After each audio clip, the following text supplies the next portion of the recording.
2026 మార్చి నెలకు సంబంధించిన వివిధ దర్శనాలను టీటీడీ విడుదల చేసింది.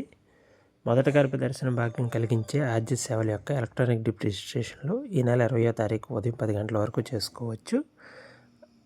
అలాగే మార్చి నెలకు సంబంధించిన ఆర్జీ సేవలైనటువంటి కళ్యాణోత్సవం, ఉంజల్ సేవ, శాస్త్ర దీపాలంకరణ సేవ వంటి సేవలకు సంబంధించిన మరియు యాన్యువల్ సేవలైనటువంటి వసంతోత్సవం, తెప్పోత్సవం సంబంధించి టికెట్లను ఈ నెల 22వ తారీఖున టీటీడీ ఆన్లైన్లో విడుదల చేయనుంది.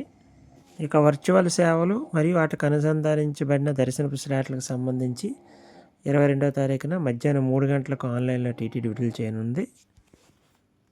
ఇంక 23వ తారీఖున ఉదయం 10 గంటలకు అంగప్రదర్శన టోకెన్లను విడుదల చేయనున్నది. అలాగే 23వ తారీఖున ఉదయం 11 గంటలకు శ్రీవాణి ట్రస్ట్కి సంబంధించిన టోకెన్లు విడుదల చేయనుంది. ఇక మధ్యాహ్నం 3 గంటలకు ఉచితంగా వృద్ధులకు, దివ్యాంగులకు ఇచ్చే టోకెన్లను కేటాయించనున్నది. ఇంకా తర్వాత అందరూ ఎదురు చూసి ₹300 ప్రత్యేక ప్రవేశ దర్శనం టికెట్లను 24వ తారీఖున ఉదయం 10 గంటలకు ఆన్లైన్లో విడుదల చేయనుంది. అదే రోజు మధ్యాహ్నం 3 గంటలకు రూమ్స్ వసతికి సంబంధించి ఇటు తిరుమలలోను అటు తిరుపతికి సంబంధించిన వసతిని కూడా టీటీడీ ఆన్లైన్లో విడుదల చేయనున్నది. కావున ఈ టికెట్లకు సంబంధించి బుక్ చేసుకోవాలనుకున్న భక్తులు వినియోగించుకోగలరు. టీటీడీకి సంబంధించిన మరిన్ని అప్డేట్స్ కోసం మా ఈ ఛానల్ని సబ్స్క్రైబ్ చేసుకోగలరు. ఓం నమో వెంకటేశాయ.